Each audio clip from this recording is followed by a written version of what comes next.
ध्यान दीजिए, हमने आपको इस संस्कृत व्याकरण वाले पहले वीडियो में स्वर के बारे में बताया था। स्वर किसे कहते हैं? स्वर वे वर्ण होते हैं जिनके उच्चारण के लिए किसी अन्य वर्ण की सहायता नहीं लेनी पड़ती है, उसे स्वर कहते हैं। अब हमको स्वर के प्रकार के बारे में समझना है। तो संस्कृत में स्वर के 3 प्रकार होते हैं, 3 प्रकार। और उसमें जो पहला स्वर है, देखिए यहाँ पे दिखाया गया वर्ण के 2 प्रकार होते हैं। उसमें एक जो प्रकार है वो स्वर है। स्वर 3 प्रकार के होते हैं। देखिए यहाँ लिखा गया हरस्व। हरस्व में देखिए ह में ऐसे रो बनाया गया है, इसको हरस्व बोला जाता है। फिर एक दीर्घ होता है और एक प्लुत होता है। आप लोगों ने छोटी मात्रा कहते होंगे, छोटा अ, छोटा ऊ। तो जो छोटा वाला होता है वह हरस्व में आता है।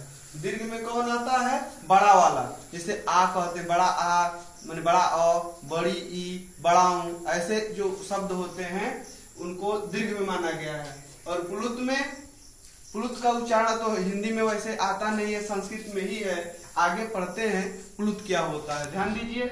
आइए सीखते हैं हरस्व स्वर किसे कहते हैं। हरस्व का मतलब आप ऐसे समझ सकते हैं, जैसे अगर आपको एक शब्द बोलूं मैं, जैसे मान लीजिए कि ये थोड़ा देखिए, इन शब्दों को देखिए, तो इसको कहेंगे की। थोड़ा लंबा बोलते हैं हम, इसको क्या कहते हैं? कि तुरंत बोल देते हैं।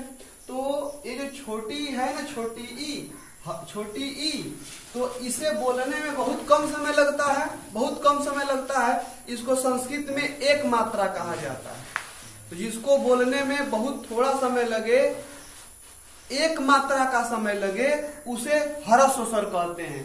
तो ये हरस्व स्वर की परिभाषा हो गई। हरस्व स्वर में कौन कौन आता है? अ है, ई है, उ है, री है। इनको हरस्व स्वर में माना गया है। ठीक है, इसकी परिभाषा क्या है?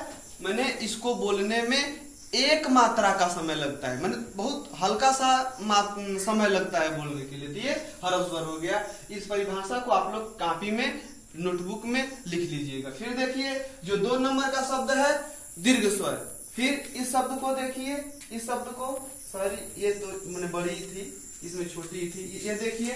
तो इसको अगर आपको बोलना हो तो आप की, थोड़ा समय को बढ़ाएंगे आप, तो आप समझ रहे हैं कि इसको बोलने में थोड़ा समय लग रहा है, इसको बोलने में लगभग इसका दूना समय लग रहा है। तो इसको कहा जाता है, यह जो स्वर कहा गया है इसको दीर्घ स्वर कहा जाता है। दीर्घ स्वर का मतलब कि जिसे बोलने में 2 मात्रा का समय लगता हो, उसे मैंने दीर्घ स्वर कहा जाता है। ये आपके सामने लिखा गया है। दीर्घ स्वर की परिभाषा है, जिस वर्ण के उच्चारण में 2 मात्रा का समय लगता है उसे दीर्घ स्वर कहा जाता है।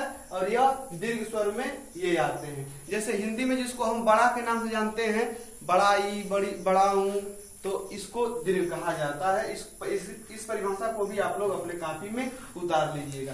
तीसरे नंबर का आता है ये प्लुत स्वर। हिंदी में तो हम लोग इसको पढ़ते नहीं हैं, संस्कृत में ही इस स्वर को पढ़ा जाता है।